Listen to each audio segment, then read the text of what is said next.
محترم ناظرین، آج کا یہ واقعہ آپ کو حیران کر دے گا۔ سیدہ جنت جب جنت کو چلیں، حضرت فاطمہ رضی اللہ تعالیٰ عنہ کا جب انتقال ہونے لگا تو آپ بیمار تھیں۔ حضرت علی کسی کام سے باہر گئے ہوئے تھے۔ اپنے خادمہ کو بلا کر فرمایا، میرے لیے پانی تیار کر۔ پانی تیار کیا، پھر فرمایا، مجھے غسل کروا۔ غسل کروایا، پھر اس کے بعد کپڑے پہنے، پھر فرمایا، میری چارپائی درمیان میں کر دے۔ انہوں نے چارپائی کو درمیان میں کر دیا، پھر لیٹ گئیں اور قبلے کی طرف منہ کر لیا۔ پھر فرمایا، اب میں مر رہی ہوں، میرا غسل ہو چکا، خبردار میرے جسم کو کوئی نہ دیکھے، بس یہی میرا غسل ہے، اور یہ کہہ کر انتقال فرما گئی۔ حضرت علی رضی اللہ تعالیٰ عنہ آئے تو دیکھا کہانی ختم ہو چکی ہے۔ 24 سال کی عمر میں انتقال فرمایا تو ان کی خادمہ نے قصہ سنایا تو فرمایا، اللہ کی قسم ایسا ہی ہوگا جیسے فاطمہ کہہ گئیں۔ جب قبر میں دفن کر دیا، لوگ بھی کھڑے ہوئے۔ اب ایک منظر قائم کیا، آواز دی، یا فاطمہ۔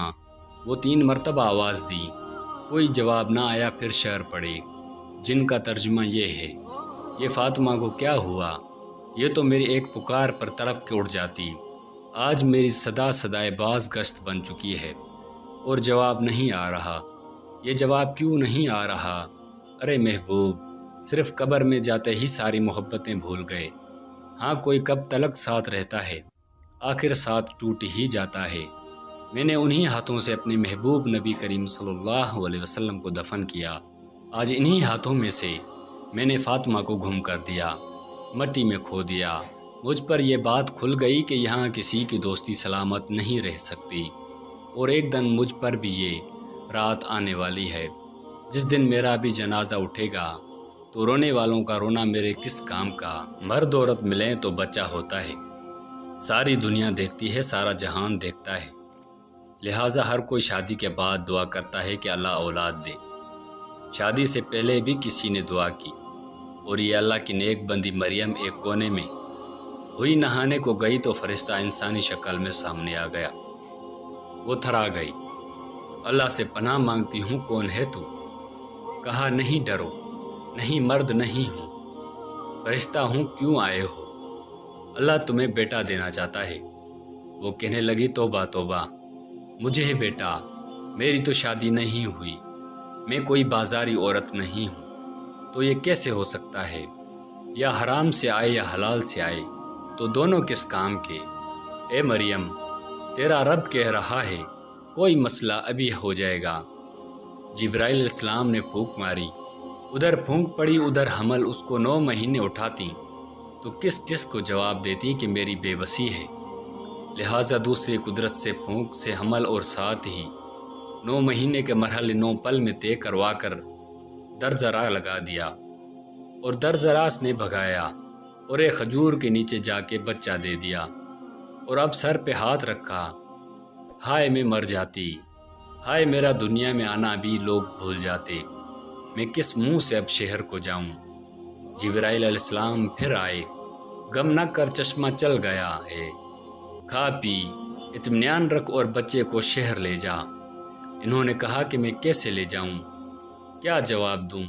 کہا، تم جواب دینا، میرا روزہ ہے، میں نے بات نہیں کرنی۔ بنی اسرائیل روزے میں بھی بات نہیں کر سکتے تھے۔ ہم روزے میں جھوٹ بھی بولیں تو روزہ نہیں ٹوٹتا، وہ سچ بھی بولیں تو ٹوٹ جاتا ہے۔ اتنی رعایت لے کر بھی اللہ کی نافرمانی کرتے ہیں۔ ہائے ہائے، بچہ گود میں لے کر شہر میں آئیں، ایک پکار پڑی، فرمایا، اے مریم یہ کیا کیا؟ اے ہارون کی بہن، تیرا باپ تو ایسا نہیں تھا، تیری ماں تو ایسی نہیں تھی۔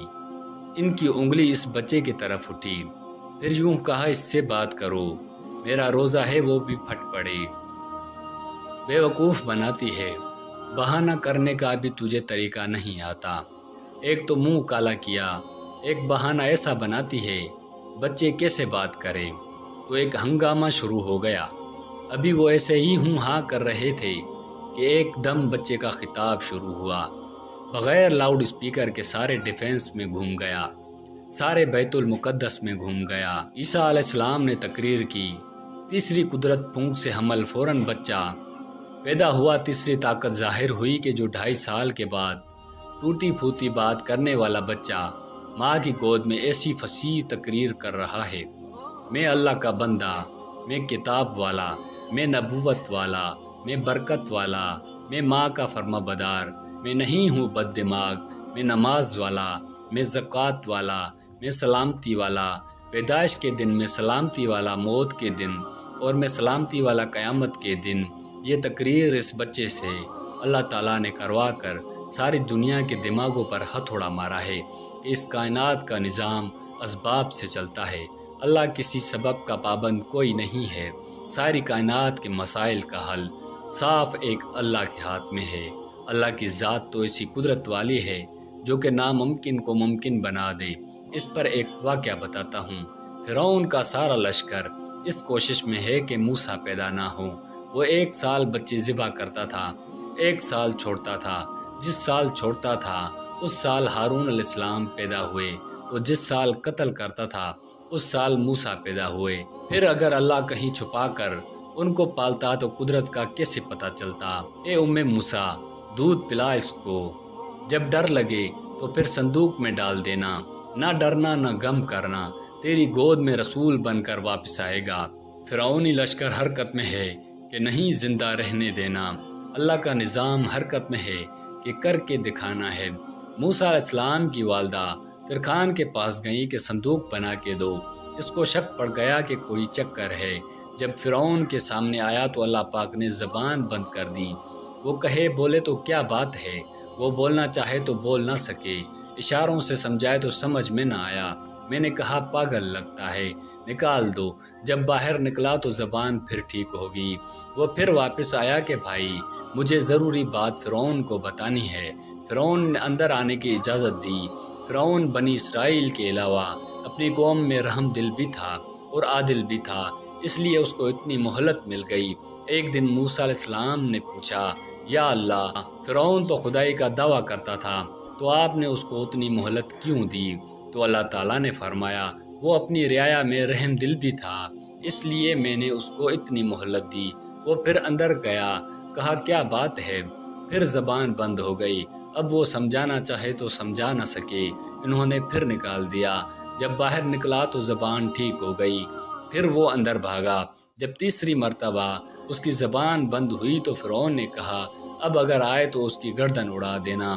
تو اس نے سوچا اللہ ہی کچھ کرنا چاہا ہے، اس میں سے انسان بے بس ہے، چپ کر کے صندوق بنا کے حوالے کر دیا، پھر انہیں دریا میں ڈال دیا گیا۔ حضرت موسیٰ علیہ السلام کی والدہ نے پوچھا یا اللہ، اب یہ صندوق کہاں جائے گا؟ دریا کی موج اس کنارے پر لگا دے گی، اس کو فرعون اٹھا لے گا۔ یہ سن کر موسیٰ کی والدہ کا سینہ ایک دم ہل گیا کہ یا اللہ، یہ آپ کیا کہہ رہے ہیں؟ جس سے بچانا چاہتے ہیں میں اسی کے پاس بھیج رہی ہوں۔ کہا اس کی موت کا ڈر نہ کر، اس کی جدائی کا غم نہ کر، اسے تیری گود میں واپس لا دوں گا اور اسے رسول بنا کر دکھا دوں گا۔ جب اس بچے کو پکڑ کر فرعون کے دربار میں لایا گیا تو فرعون نے دیکھتے ہی کہا قاتل یہی میرا قاتل ہے، اسے مار دو۔ خود آسیہ نے کہا یہ تو آنکھوں کی ٹھنڈک ہے، اسے چھوڑ دو، اتنے مارے ہیں یہ ہمارے گھر میں پلے گا کیا ہو جائے گا؟ تو اللہ پاک نے فرعون کے گھر میں موسیٰ کو ٹھہرا دیا، جس خزانے سے اسے قتل کرانے کے لیے پیسہ خرچ ہوا ہے۔ آؤ بھائی اسے دودھ پلاؤ، اس نے بڑے ہو کر میرا ہی سر لینا ہے۔ موسیٰ کسی کا دودھ نہ پئیں، اللہ پاک نے ساری عورتوں کا دودھ حرام کر دیا۔ موسیٰ علیہ السلام کسی کا دودھ نہیں پی رہے تو انہوں نے کہا کہ ایک گھر جانتی ہوں، اس کا پتہ بتا دیتی ہوں۔ انہوں نے کہا ہاں ضرور بتاؤ، یہ اپنی ماں کو بلا کر لائیں۔ اب ماں بچے کو دیکھے اور اس دل کے میں محبت کا جوش نہ آئے اور چہرے پر اثر نہ ہو، یہ کیسے ہو سکتا ہے؟ یہ تو انسانی فطرت کے خلاف ہے۔ شہنشاہ اکبر عمر کوٹ میں پیدا ہوا، 2-2.5 سال کا تھا۔ اس کی ماں کابل چلی گئی۔ 2.5 سال بعد وہ کابل گیا تو بہت ساری عورتیں بیٹھی تھیں، تو اکبر کو چھوڑا گیا کہ اپنی ماں کے پاس جاؤ۔ اس نے سب کے چہروں کو دیکھا اور اپنی ماں کی گود میں جا کر بیٹھ گیا۔ کہاں سے پہچانا؟ اس کے چہرے سے اس کی ماں کے چہرے کی ایک ایک خال سے محبت پھوٹ رہی تھی۔ اس نے کہا یہی میری ماں ہے۔ جب موسیٰ علیہ السلام کی والدہ آئی تو اللہ تعالیٰ فرماتے ہیں کہ قریب تھا کہ موسیٰ کی والدہ کے دل کی بے قراری چہرے پر آ جاتی، ہم نے اس کے دل کو بند کر دیا اور موسیٰ علیہ السلام کی محبت کو کھینچ لیا، اور ان کی والدہ ایسے پتھر ہو گئی جیسے اپنا بیٹا ہی نہیں، لیکن جب انہیں دودھ پلایا تو وہ پینے لگ گئے۔ ان کی والدہ نے کہا، میں غریب عورت ہوں، میں آپ کے پاس نہیں رہ سکتی، میرے اور بھی بچے ہیں، میں تو اسے گھر لے جاؤں گی اور گھا کر اسے دودھ پلاؤں گی، یہ منظور ہے تو ٹھیک ہے، نہیں تو میں جاتی ہوں۔ فرعون نے کہا، ٹھیک ہے، اسے لے جاؤ اور دودھ پلاؤ اور دودھ پلا کر ہمارے پاس چھوڑ جاؤ۔ اب جس خزانے سے پیسے خرچ کر کے بچے ذبح کیے جا رہے ہیں، اسی خزانے سے موسیٰ علیہ السلام کی پرورش ہو رہی ہے۔ میرے بھائیوں، اس کائنات میں حکومت اللہ کی ہے، یہاں وہ ہوگا جو اللہ چاہتا ہے۔ ساری کی ساری نمرود کی طاقت استعمال ہوئی کہ ابراہیم کو آگ میں جلا دو اور اسے ڈال دو، اور لکڑیاں اکٹھی ہوئیں، ڈھیر لگایا گیا، اور ایسی آگ دھیکی کہ اوپر سے اڑنے والے پرندے بھی اس میں گر کر راکھ ہو جائیں۔ اب ابراہیم علیہ السلام کو پھینکنے کا وقت آیا تو آگ کے قریب جائے گا کون؟ راستہ ہی کوئی نہیں۔ ابراہیم علیہ السلام سے کہنے لگے تو خود چلا جا، وہ کہنے لگے میں کیوں جاؤں، تم نے چلانا ہے۔ اب پھینکنے کا طریقہ، کوئی قریب جائیں تو خود جلتے ہیں۔ شیطان نے ایک ہتھیار بنا کے دیا، غلیل کی طرح اس میں اتار کے پھینکا، کپڑے اتارے، رسیوں سے باندھا، جب ہوا میں اڑے تو جبرائیل دائیں طرف آ گئے اور پانی کا فرشتہ بائیں طرف آ گیا، درمیان میں ابراہیم علیہ السلام، ادھر جبرائیل علیہ السلام، ادھر پانی کا فرشتہ، اور ابراہیم علیہ السلام خاموش ہیں، بس اتنا کہہ رہے ہیں، حسبی اللہ و نعم الوکیل، اس سے آگے کچھ نہیں بول رہے۔ اور ادھر پانی کا فرشتہ اس انتظار میں ہے کہ ابھی اللہ تعالیٰ فرمائے گا پانی ڈالو، آگ بجھاؤ۔ جبرائیل علیہ السلام اس انتظار میں ہے کہ یہ مجھ سے کچھ کہیں تو میں آگے کروں۔ تو جب دیکھا کہ ابراہیم علیہ السلام بولتے نہیں ہیں، بے قرار ہو گئے کہ یہ آگ میں جائے گا تو جل جائے گا۔ جبرائیل بھی تو یہی جانتے ہیں کہ آگ جلاتی ہے۔ کہنے لگے، ابراہیم علیہ السلام آپ کو میری ضرورت نہیں۔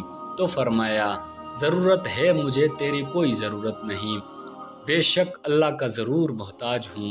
جب جبرائیل علیہ السلام سے بھی نظر ہٹ گئی اور پانی کے فرشتے سے بھی نظر ہٹ گئی تو اللہ تعالیٰ نے براہ راست آگ کو حکم دیا، اے آگ ٹھنڈی ہو جا سلامتی کے ساتھ میرے ابراہیم علیہ السلام پر۔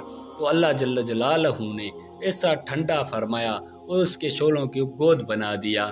شعلوں نے ابراہیم علیہ السلام کو گود میں لیا، جس ماں بچے کو چارپائی پر لٹاتی ہے، ایسے آرام سے انگاروں پر بٹھا دیا، آگ کو شکاف بنا دیا، یہاں تک کہ ابراہیم علیہ السلام کا باپ آزر جو جانی دشمن اور قتل کے در پہ تھا، جب اس کی نظر پڑی تو اس کی زبان سے بھی بے ساختہ نکلا، نعم الرب ربک یا ابراہیم، اے ابراہیم علیہ السلام، تیرے رب کی کیا کہنے، کیا ہی زبردست تیرا رب ہے۔